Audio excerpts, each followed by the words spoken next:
Good morning, ladies and gentlemen. I'm meadsyreplays. Welcome back to the channel. In today's video, we have another banned episode. They are coming thick and fast. Of course, as I always say, if you do have any replay like this, do send me them, because these are my most enjoyable videos to make. I love making them, and people do like watching them. So if you do, meadsyreplays@hotmail.com. send me the really bad players, or the trolls, or the people cussing, anything that deserves to be banned, in my opinion. Now, straight off the bat, we've got this Hori.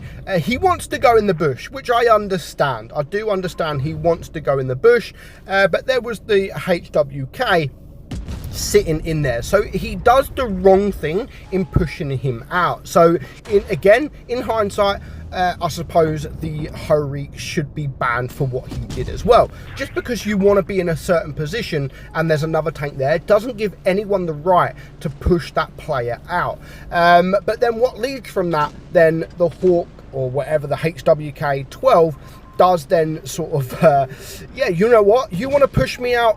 Let's see. I'm a light tank, you're a turretless TD, let's see. And I'm just going to sit behind you, I'm going to block you, and I'm going to make your game absolutely hell. So there's no need for that at all. Again, if you're on the receiving end, if you're in a position and you're on the receiving end of someone pushing you out, just go in a different position, you know, report them at the end, and just get on with your own game.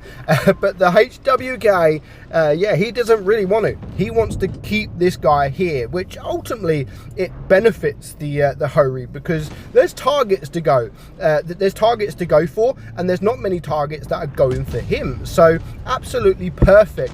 You know, sit behind me all you like. As long as you don't sit in front of me, you can sit behind me all you like, because I'm still able to move. So the HWK is not really doing a good job in trying to make his game hell. And of course the STB, he's raging because he wanted the help. He wants the help from the light tank, and he's just not getting it. I get there is quite a few targets over there, and you know, the Hawk 12 is just not doing anything. He's not interested in playing at all. He's just interested in blocking the Hori for as long as he possibly can. But again, the Hori, 2.5k damage. Like, you block properly. If you're going to block, at least make his game hell. At least sit in front of him.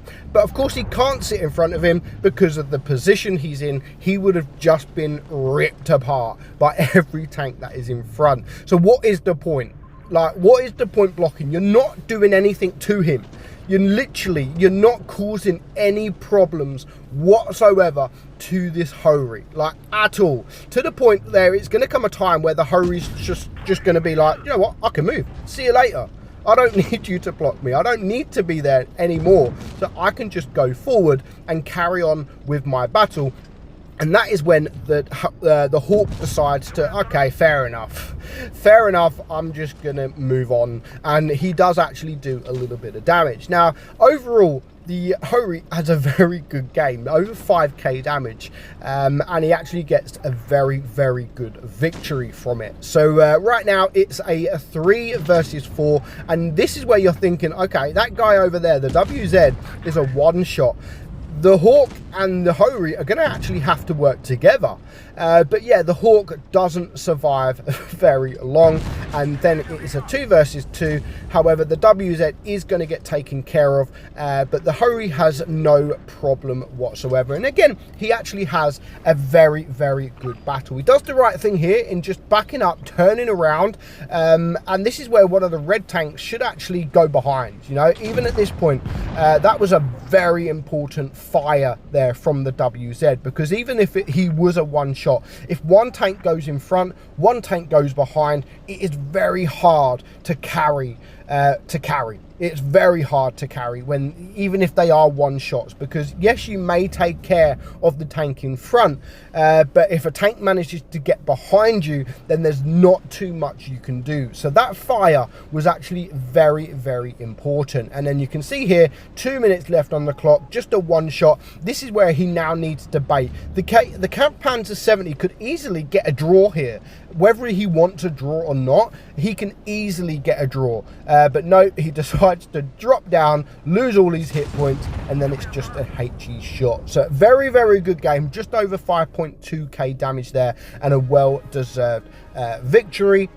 And I believe he gets the mastery badges as well. And, well, no, he gets a first class. But, you know, he deserves a mastery just for the fact that he got that damage whilst being blocked. Moving on to the next game. Now, this game we actually have, it's a special game mode. Like, it doesn't affect anyone, and it's not really about gameplay.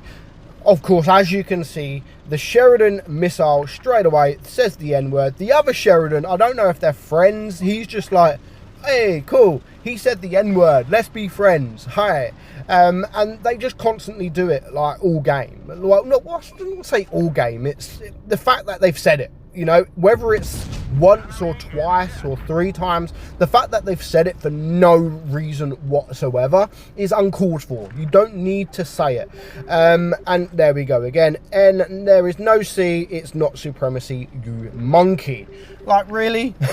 I know it's a special game mode, and I know they are trying. They do play. They actually have decent battles, but there's no need for it. Yes, it's a special game mode. It is no supremacy. But then shut the fuck up, slave. Honestly, both of these Sheridans need to be banned. We don't need this kind of behaviour in the game. And yeah, I like the people that are cuss, that rage. You know, I think it's hilarious. But when you start getting people that's being racist, then that is where wargaming shouldn't even give these people a chance. I get, you know, if people rage, then yeah, ban them for a little bit. You know, give them a slap on the wrist. But these kind of people that want to wish cancer on people, wish death on people, you know, be racist, anything like that, start slagging off Jews, Muslims, all that. These are the kind of people that wargaming shouldn't even give a chance to. They should just permanently ban them straight off the bat. Like, they shouldn't give them a chance. They don't deserve a chance. And, you know, this is what I don't... Yes, I've got content when it comes to being banned, but I get enough content for people raging. I don't mind losing the content for people being racist, because it shouldn't be in the game. It shouldn't be anywhere. You currently see it at the minute with football matches in UK. Black people are still getting targeted. We had it recently, Liverpool versus Bournemouth, Semenyo, and you know, it doesn't need to happen. Also, the team I support, Tottenham Hotspurs, Tell, he's also been getting online abuse, and just because of the colour of their skin or their race, honestly, wargaming, do the right thing and just permanently ban these people. Like, they're not a big loss.